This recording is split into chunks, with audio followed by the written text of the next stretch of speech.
Welcome back, folks. It's 21 minutes before 7 o'clock, and we are pursuing some clarity on fraud in Trinidad and Tobago, and we certainly do have a lot of work to do in terms of fraud.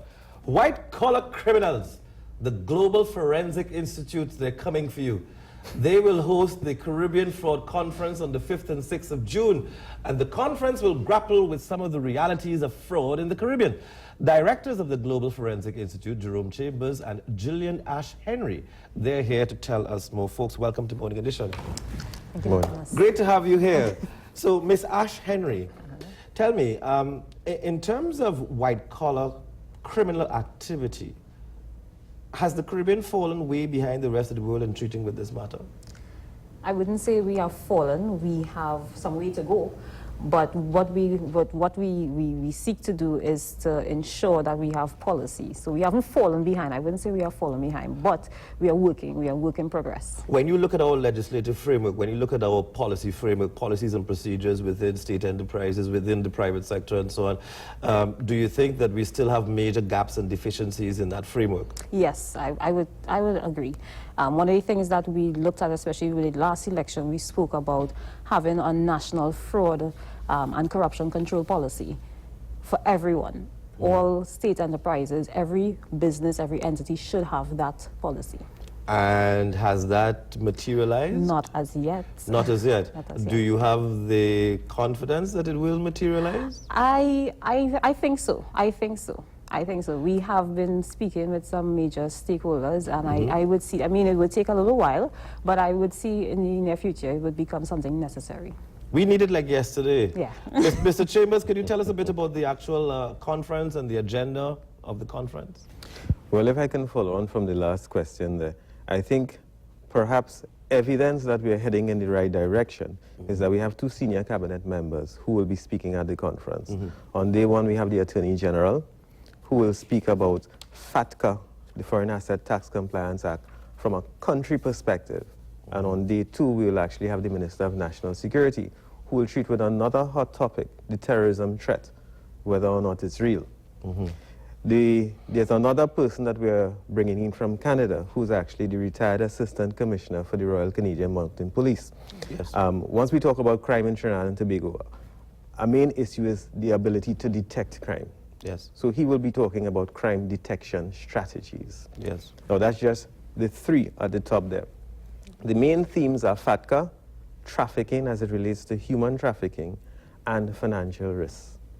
So that all the speakers will treat from those particular points of view. We also have someone from the Institute of Internal Auditors, because just before we went live, you asked the question as to whether or not we were internal auditors. Yes. So very often when people hear things about fraud and the like, they assume it's the internal auditor. And there has been a bit of back and forth between the world of internal auditing and the world of fraud detection and the world of compliance, which is the sort of umbrella phrase we give to issues of money laundering and terrorist financing. So that what really is the role of the internal auditor in those particular spheres? Yes. Yeah? So we have somebody from the Institute of Internal Auditors who will actually treat with that. Fantastic. I think just to add to what Jerome is saying there, one of the things that we looked at is the fact that all these things, they link together to contribute towards fraud as well as money laundering. So we have FATCA. Non-compliance with that would obviously make you a tax evader, right? Then we have trafficking. The money from that will go towards the proceeds of crime. Then you have risk that will make you susceptible. So all of these things contribute towards fraud and money laundering. Right. Now tell me about Know Your Customer, the Know Your Customer rules, anti-money laundering, and of course the FIU. Is Trinidad and Tobago improving in terms of its capacity to detect where there may be instances of anti-money laundering and then gather the evidence to prosecute the matter? I think we are progressing nicely. What I've seen within the very recently I've seen legislation that has been tightened up to deal with a lot of those issues. So I think we're progressing. As I said, we still have a way to go, but there's a lot of progress since the last time and since the legislation has been coming in place. Right. Mr. Chambers, time is of the essence, and when you look at the FIU's reports, they're talking about millions of dollars in terms of suspicious transaction reports being submitted and so on. But coming out of that, one can scarcely identify any successful prosecutions. What accounts for that? I think what's important generally is the lack of knowledge, yeah? Because there are a lot of persons... Is that deliberate? Not necessarily. You'll be amazed as we move around some of our clients who simply still do not understand or do not know what needs to be done. Okay, let's say as an example, everybody focuses on the financial institutions, the banks, the credit unions and what like. But there are a whole list of other businesses referred to as listed businesses, Yes. who are also in danger. Membership clubs. Membership clubs, estate. jewelers, real estate agents, Yes. automotive dealers. Yes. Right? Now, all of Supermarkets. all of those are persons who are supposed to be at the conference. And as you mentioned, membership clubs, we specifically chose the topics for the speakers. And the topic that we asked our local FIU to speak on would be the new challenges posed by the gaming Gaming industry. industry. Yeah. Because there's legislation now being discussed, I think, at the Joint Select to deal with that as well. Yes. And you mentioned KYC. As normal citizens, we go to these institutions and we complain why they want all this information. Because even if you go to buy jewelry now, they ask you for a lot more information than they used to, at least those that are following. Yes. That's part of the KYC, the Know Your Customer.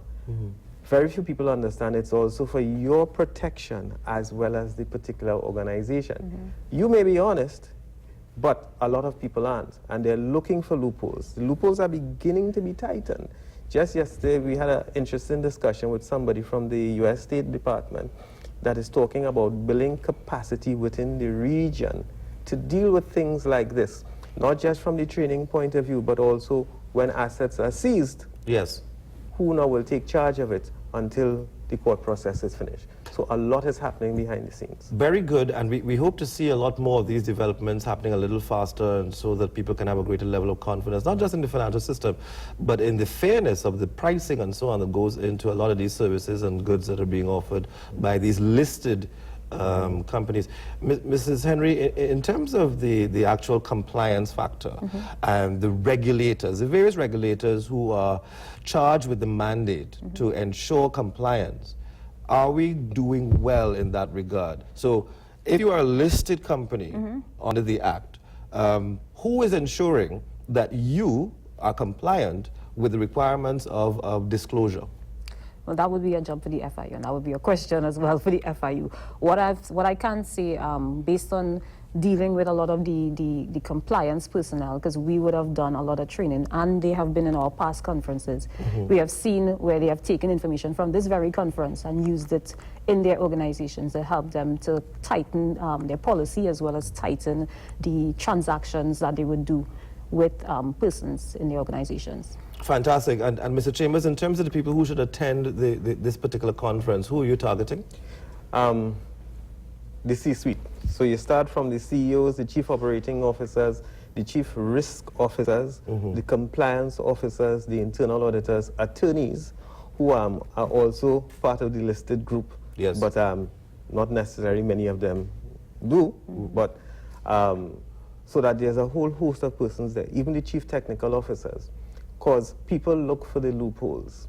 What about fraud squad officers? Well, thankfully that we've always been pretty close to fraud squad. Good. We've always been pretty close to cybercrime unit. We've always been close to FIU. So that even if they are not speakers, we normally invite them automatically. Great. Because this only works if we work together. Okay. Now, the big challenge here, the government is the biggest spender in our small economy. Talk to me about the procurement legislation and how important that procurement legislation is in terms of eliminating fraud. Ms. Henry? Oh, you asked me. I'll get Mr. Chambers to help you out. No, so. that is a key legislation that will help. It will also aid in whistleblowing, because that policy, once it lends itself to the scrutiny and the openness and transparency for persons to report, then that policy becomes an excellent policy for the region.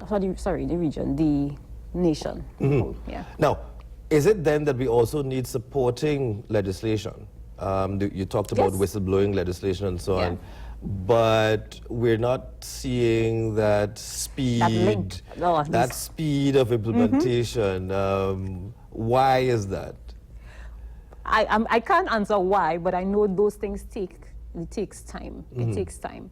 What we have done as a nation, a national discussion, is to show that there should be a linkage between not just only whistleblowing, a fraud and corruption policy that will link also to the procurement. So there's also a network, there's a medium in which people can report.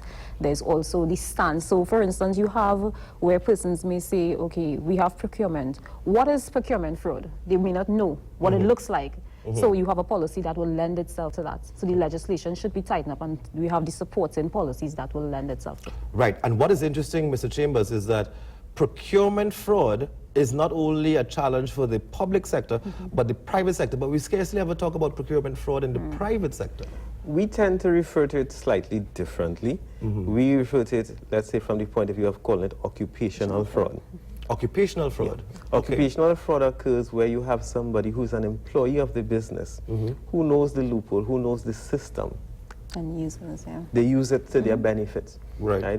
There's an international statistic that says about 5% of all revenue of every business is normally lost through fraud. And that's one of the reasons we actually have that as a topic, the enemy within. Yes. Rogue employees.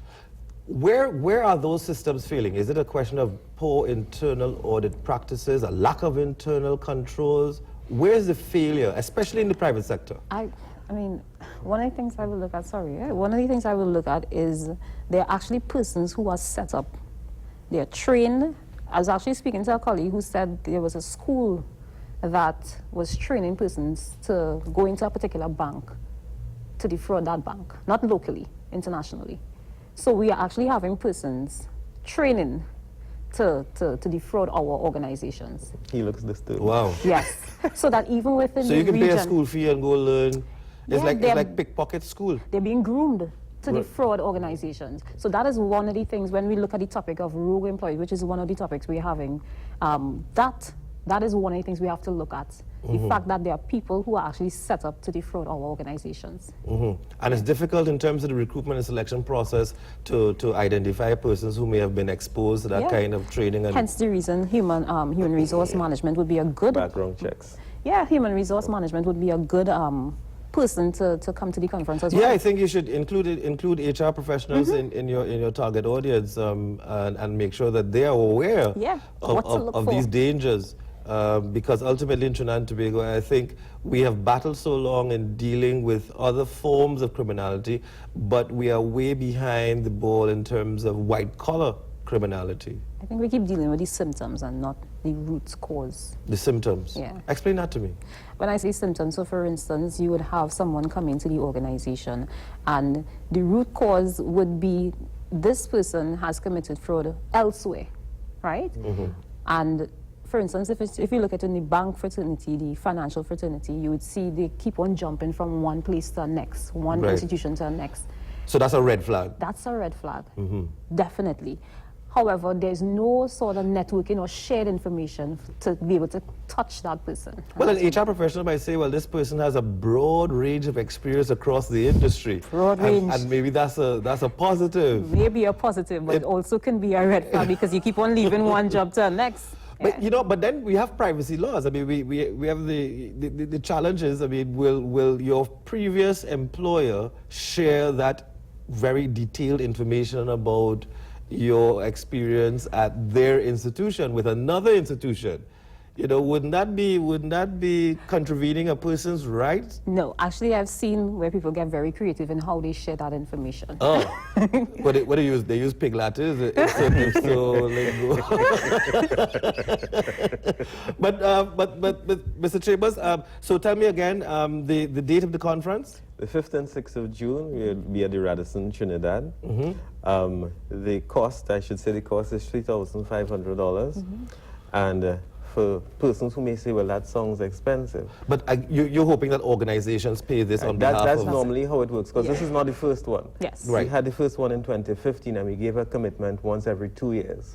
Right? We actually have the compliance and ethics manager from BP Trinidad, who is going to talk about the real cost of non-compliance with Good. these things. If Yes. you think compliance is expensive. Yeah, think about what So that, non-compliance will do to the yeah. organization. So persons who are interested, they can call at 235 235 3307. 3307. Right? Or you can simply search on Facebook for Caribbean Fraud Conference. It's the only one, so it pops up pretty easy. Yes. You can register online. Fantastic. And that course covers for you 2 days, all the materials, all the speakers. And I should also add, we have a unique perspective that we did last time, and we're going to continue it. During the second half of the afternoon's presentation, we bring all the speakers for that day down on the floor, separate the groups into smaller areas, Good. and rotate the speakers. Great. We call it up close and personal. So if you were too shy to ask the question in front of everybody, you can engage. So you're going to have directly. these smaller working groups, and That's right. that's On going to each one increase of the days. that's going to increase the interaction between the speakers right. and the audience. Fantastic! Congratulations on this very important conference, and I certainly do hope that we get a lot of the public sector officers, permanent secretaries, deputy permanent secretaries involved in this. Not just the private sector, not just the police service, but also in the public sector, that we get a lot of participation. Thank you for being here. Thanks for having us. Yes, Mr. Jerome Chambers and Miss Gillian Ash Henry. Fantastic. Folks, we're going to run to the news, and when we return, we have a lot more for you, so don't go anywhere.